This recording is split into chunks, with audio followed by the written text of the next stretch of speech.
Meaning of gunboat diplomacy. Gunboat diplomacy. Gunboat diplomacy.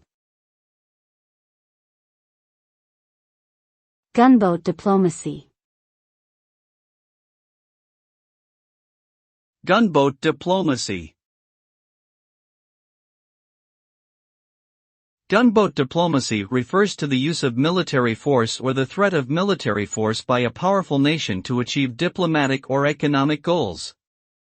Usually, it involves a display of military might, such as the presence of warships, to intimidate or coerce a weaker nation.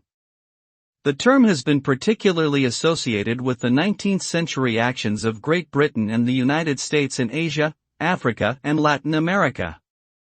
However, the use of gunboat diplomacy can lead to resentment and hostility towards the imposing nation and damage long-term relationships between nations.